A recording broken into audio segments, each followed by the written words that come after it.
Team, welcome back to Human. Today we're going to look at the deadlift and all the moving parts around it. So those of you that are familiar with the deadlift will know there is lots of different variations, from the sumo, the snatch grip, the conventional.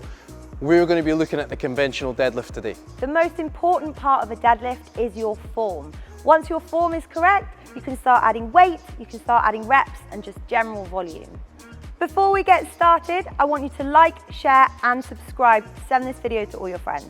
For me, the deadlift is the king or queen of posterior chain movements. So that means it's going to strengthen up all those big driving muscles on the back that most of us avoid because we're focused on the mirror muscles. But this movement in one is going to target all those strong driving muscles in the back. So we're going to take you through a 3-step process.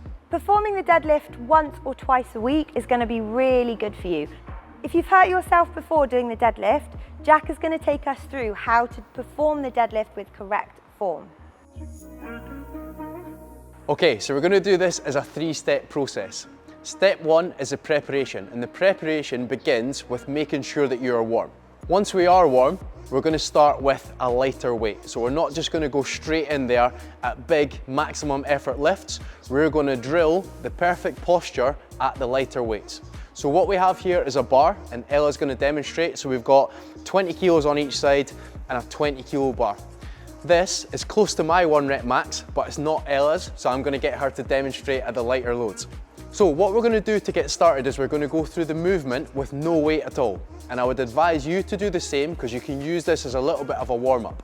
We talk about doing the movement from the top down rather than from the bottom up. So what I'm going to get you and Ella to do is place your hands on the outside of your thighs. From this position, we're going to sink in and have soft knees. Okay, so it's really important that we have a little bit of give in the knees and we've got the hands on the thighs.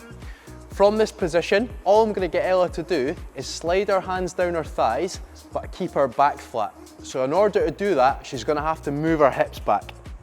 Now the way I remember doing this is thinking about closing a door if you've got your hands full. Stick your bum out and close the door. So Ella, hands on the thighs, soft knees, and we're going to try and think about tipping the chest forward, hinging at the hips, pause there. And what we want to end up with is this nice flat back. Okay, and we're going to refer back to that throughout the steps. So if you hear me saying flat back, that is what I mean. Okay team, step 2. We're going to introduce the bar at this point. Okay, so far we've looked at having soft knees, hands on the thighs, and tipping forward through the hips, keeping a flat back. Okay, Ella showed us that perfectly. We've ticked that off, step 1. Step 2, we're going to look at the bar. So first things first, how do we grip the bar? And the answer to that is, it depends. There's many different ways that we can grip the bar. A couple of variations would be overhand, conventional, overhand with a hook grip, which we'll get onto, and also the mixed grip, which is quite popular. The mixed grip is there basically to cancel out any rotation on the bar. And in essence, that will basically mean that you can keep a better grip of that bar for longer. Now, what I'm going to get Ella to do is approach the bar.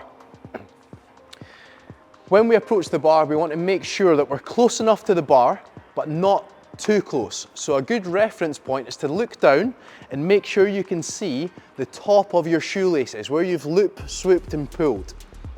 Ella, can you see that loop, swoop and pull? I absolutely can. Fantastic. So what I'm going to do is get Ella to approach the bar. She's going to bend through the knees and set her hips back so she can comfortably get a grip of that bar. So Ella has gone for this mixed grip, and as you can see, we've got one hand open and one hand closed. Now it's really important now that we have no slack in our arms. So we're going to have a completely straight arm and we're going to root ourselves to the ground. So we really want to think about gripping the floor, pushing our toes down into the ground, and maybe even attempting to screw the feet out against the friction on the floor.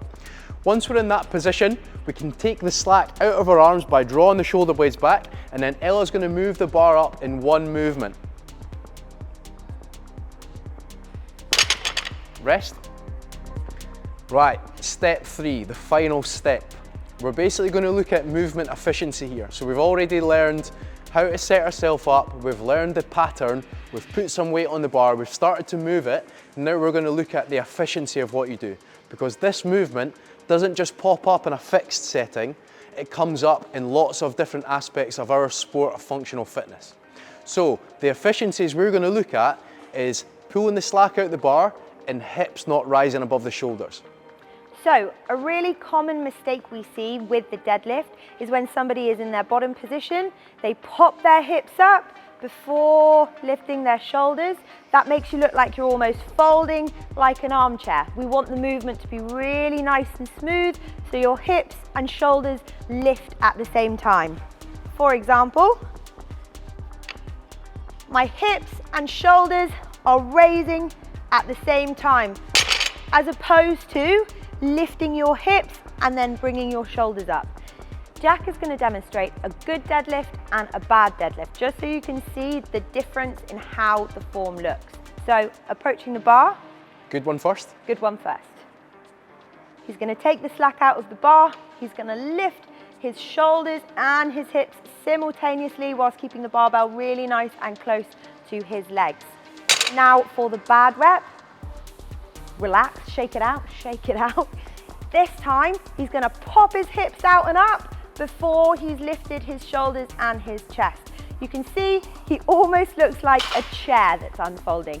This is bad because it makes your lower back work way harder than it should be. In the deadlift, we're focusing on our glutes and our hamstrings. So in summary, we've gone through our 3 steps. First step was the preparation, make sure you're warm. Then we want to move on to lighter loads, practicing perfect form. Then we went into step 2. Now step 2, we were looking at grip, we were looking at rooting our feet to the floor, and we were looking at taking the slack out of our arms so they're completely taut when we move that bar from the floor. Step 3, we looked at the good, the bad, and the ugly. The ugly part being when our hips rise too fast, and what you can do to combat that is think about hip below chest at all times when you're rising that bar off the ground. Now, if you tick all those points off and you're ready to progress your deadlift on, it's as simple as practicing the same movement over and over and over again. But I know you're going to say to me, Jackie boy, when do I get to do a 1RM?